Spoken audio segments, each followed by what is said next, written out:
안녕하세요, 유세입니다. 오늘은 이런 사람 거리둬야 일이 잘 풀립니다 라는 제목으로 여러분들과 함께 하겠습니다. 저는 주변에 좋은 사람들이 참 많아요. 자랑하는 거예요. 좋은 사람들만 관리하기에도 시간이 참 부족한 것 같아요. 그분들의 어떤 평균치가 저라고 누군가가 인정해 준다면 제가 굉장히 득보는 그런, 정말 친구 장사인 것 같아요. 남는 장사, 뭐 이런 얘기 있잖아요. 그렇다고 해서 제 주변의 사람들이, 좋은 사람들이 굉장히 사회적으로 되게 유명하거나 아니면 돈이 엄청 많거나 이제 그런 사람들은 아니에요. 특징은 어떤 건가 하면 누군가를 도와줄 준비가 언제든지 돼 있어요. 그리고 품이 넉넉하고, 그리고 이제 남에 대해서는 굉장히 감탄을, 그야말로 오버 액션 있잖아요. 야, 진짜 잘 됐구나. 진짜 잘할 수 있어. 이렇게 감탄 잘하는 사람, 따뜻한 시선, 그런 사람들이 많습니다.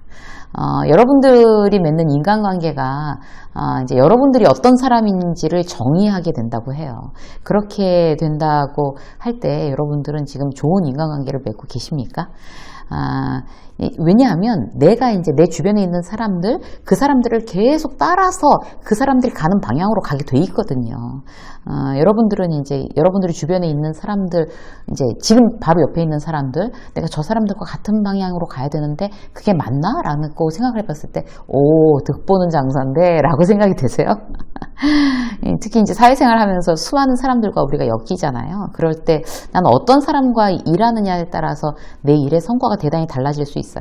그래서 특히 이제 자기 일을 하거나 직장 생활을 하거나, 내가 이제 함께 하는 사람들 중에서도 정말 그야말로, 이제 어떤 목표치, 나의 어떤 인생 가치관을 위해서 멀리 할 사람은 멀리 하고 가까이 할 사람을 가까이 하는 게 그야말로 정말 이제 관계 관리죠. 그래서 오늘은 이제 이런 사람하고는 거리를 둬야 이제 여러분들의 어떤 원하시는 그런 일들이 잘 풀립니다. 이제 이런 이야기를 한번 이제 해보려고 그래요. 함께하면 허들이 되는 사람들, 그런 사람들은 우리가 좀 미리 알아보고 이제 좀 정서적으로라도 거리를 두는 게 이제 중요하겠죠. 자, 대표적인 세 가지를 볼게요. 첫 번째, 피해주는 사람이에요. 피해주는 사람. 내가 입는 피해도 물론 문제가 되지만 이런 경우에는요, 이제 주변 사람들을, 피해주는 사람들을 주변 사람한테 이렇게 밀어내는 어떤 스타일이기 때문에 같이 일을 했을 경우에 어떤 적절한 협업의 시너지가 어렵습니다. 구체적으로 한번 볼게요. 첫 번째는요, 약속 시간에 매번 늦게 오는 사람. 남한테 이렇게 피해 주는 사람이잖아요. 10명이서 회의하는데 10분 이 사람이 늦게 와서 10분이 늦어졌어요?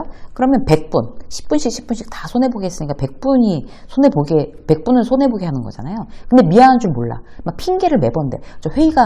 앞에 회의가 늦어져서, 혹은 차가 밀려서. 그리고 그게 별거 아니라고 생각해요. 그럴 수도 있다라고 생각하는 사람. 여러분들 주변에 그런 사람이 있다 그러면, 이 사람이랑 이제 굉장히 가깝게 일을 하다가는 어떤 시너지가 어렵겠구나. 이제 이렇게 생각하시면 딱 맞습니다. 그리고 이제 피해주는 사람 두 번째 특징은 고마운 줄 몰라요. 그러니까 남의 배려하거나 양보하는 거나 이거 당연하다고 생각하고 밥도 가능하면 얻어먹는 거죠. 그리고 그러면서도 이제 고마운 줄 잘 모르고 남의 부서에 이것저것 부탁하면서 당연하게 여기고, 이런 경우에 있어서는 참 이제 피해를 참 유감스럽게도 누구한테 이제 피해를 자꾸 주고 민폐 끼치는 사람이구나. 우리가 이제 이렇게 좀 알아차릴 필요가 있습니다. 자, 두 번째는요, 자기 프라이드가 없는 사람이에요. 대표적인 케이스로는 이제 자기 일을 대충 하는 거죠. 왜냐하면 자기 자신에 대한 프라이드가 없으니까. 죽기 살기로 덤비지 않는 거예요. 일에 대해서. 자기 성과가 나의 자존심이라고 생각을 안 하는 거죠. 그러면은 이제 성장이 없는 거죠.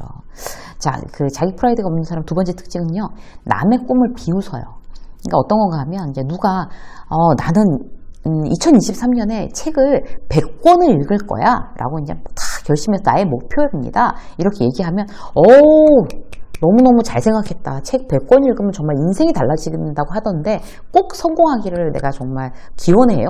이렇게 응원해요. 이렇게 해주는 게 정상적인데, 그걸 보고 막 픽픽거리고 웃으면서 네가 네가 책 100권 읽으면 내 손에 장지진다. 뭐 이런 거 있잖아요. 남의 꿈을 비우는 사람들. 그게 왜 그런가 하면, 남들도 같이 끌어내리려는 거예요. 자기에 대한 어떤 프라이드가 없으니까 남들이 스스로에 대해서 프라이드를 갖는 꼴을 못 보는 거죠. 같이 끌어내리는, 이제 남의 꿈을 비우는 겁니다. 이런 경우에도 참 이렇게 멀지간히 이렇게 좀 떨어지셔야 되는 거죠. 이런 사람들하고는. 그리고 이제 자기 프라이드가 없는 사람 세 번째, 작은 이익에 목숨 거는 사람들이에요. 자기 확신이 없어서 자기 스케일이 점점 이렇게 쪼그라들게 되면 아주 작은 거에 집중하게 돼 있어요. 인색해지는 거죠. 예를 들어서 막 이제 친구들 모였을 때도 아니면 이렇게 지인들 모여서 이제 밥 먹을 때 이럴 때도 막 10원 단위까지 다 계산하는 악착같이 손에 안 보려는 어떤 이제 이런 사람과 이제 오랜만에 친구들 이제 모인다 그러면 그야말로 뭐 정말 사탕이라도 이제 하나씩 나눠주려고 막 이렇게 사가지고 양쪽에 막 이렇게 싸들고 가는 사람들 결국 다른 길을 걷습니다. 여러분들은 어떤 사람과 함께 협업을 하시겠어요? 협업의 성과가 나려면 후자를 택하셔야 되는 거죠. 자, 그리고 이제 자기 확신, 이제 자기 프라이드 없는 사람. 그런 사람들 또 이제 가장 큰 특징이 뭔가 하면 자기 자랑하고 자기 얘기만 하는 거예요. 그러니까 이럴 수밖에 없는 게 이제 자기 확신이 없게 되면 열등감을 느끼는 거거든요. 열등감의 또 다른 표현이 어떤 이제 자기를 이렇게 막 과시하고 떠벌리고 이제 이런 겁니다. 자기 자신에 대해서 자랑스럽게 정말 생각하는 사람은요, 겉으로 자기에 대해서 떠벌리지 않아요. 그래서 저 사람은 자기에 대해서 크게 이야기하지 않는다. 저 사람 자랑도 하지 않네. 그 사람은 분명히 자존감이 높고 그 사람은 이제 자기 확신에 차 있는 사람입니다. 자, 세 번째. 우리가 이런 사람은 좀 거리를 두고 멀찌감히 해야 되는 사람 중에 세 번째 특징은요, 진정성이 없는 사람이에요. 첫 번째, 진정성이 없는 사람의 첫 번째 특징은 다른 사람 이야기 중간에 이렇게 딱 끊고 안 들어요. 그러니까 뭔가 하면 공감 능력이 없어서 그래요. 그러니까 진정성이 있다는 건 남을 잘 공감해 준다는 그런 능력이 있는 사람이고, 자기가 진정성이 없게 되면 이 공감 능력 자체가 없게 되는 거예요. 남 얘기하면 이제 건성으로 듣는 거죠. 그게 다 겉으로 보면 이게 티가 나잖아요. 내가 얘기를 하고 있는데 건성으로 듣는 건지, 정말 마음을 다해서 난 네 얘기 정말 열심히 듣고 있어 라는 걸 이제 표시를 하면서 듣는 건지 우리가 다 알 수 있잖아요. 남이 얘기하면 막 건성으로 듣고 막 지루해서 죽어. 관심이 없으니까. 빨리 언제든지 끼어들어서 자기 얘기를 해야 돼요. 남의 얘기에 관심이 없는 거죠. 이런 사람들은 진정성이 없습니다. 그렇게 되면 남에 대해서 이제 진정성이 없고 관심이 없으면 이제 마음이 담긴 질문도 안 하는 거예요. 그리고 누가 잘 됐다고 그래도 감탄이 없는 거예요. 관심이 없는데 무슨 감탄이 있겠어요. 이번에 드디어 패스했대, 그 시험에. 막 이러면 와, 얼마나 고생했니? 너무 잘 됐다. 정말 감탄해 줘야 되는 거죠. 그런데 그래? 이렇게 하는 사람들. 진정성이 없는 대표적인 케이스입니다. 함께 이제 이런 진정성이 없는 사람들하고 이제 일하게 되면 협업에 대한 시너지가 안 나는 거죠.